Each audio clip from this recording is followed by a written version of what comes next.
শুভ জন্মাষ্টমী বন্ধুরা। তো জন্মাষ্টমীর দিন সকাল সকালে আমি স্নান করে এখন চলে এসেছি রাধা গোবিন্দের সেবায়। আর রাধা রানীকে এখন স্নান করাচ্ছি। গোবিন্দকে অলরেডি আগে স্নান করানো হয়ে গেছে। তো রাধা রানীকে স্নান করানোর পর রাধা রানীর গা হাত পা আমি ভালো করে মুছে দিলাম। তারপর মোছামুছি করে ঠিক জলটা যেমনভাবে রেডি করতে হয় সেভাবেই জল রেডি করে দিয়েছিলাম। তারপর আমি এখন বসিয়ে দেবো রাধা রানীকে আমাদের গোবিন্দের পাশে। আর রাধা রানীর পাশে কি গোবিন্দ না থাকলে চলে বলো বন্ধুরা? তো দেখো আমার রাধা রানী আর গোবিন্দ পাশাপাশি বসে কেমন লাগছে তোমরা সবাই কমেন্টে জানিয়ে। কিন্তু রাধা রানী ছাড়া গোবিন্দ কেমন লাগে না দেখতে? তাই গোবিন্দ আর রাধা রানী আমাদের এখন শয্যায় সজ্জিত হয়ে গেছে।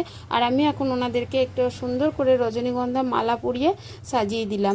তারপর রাধা রানী নুপুর, চুড়ি, হাতের বালা, মুকুট সবই পরিয়ে দিয়েছিলাম। আর গোবিন্দকেও তার সাথে দিয়ে দিয়েছিলাম একটা ময়ূরের পালক। আর বাঁশিতে গোবিন্দ ধরেই আছে। তো সব মিলিয়ে কেমন লাগলো সবাই জানিও বন্ধু।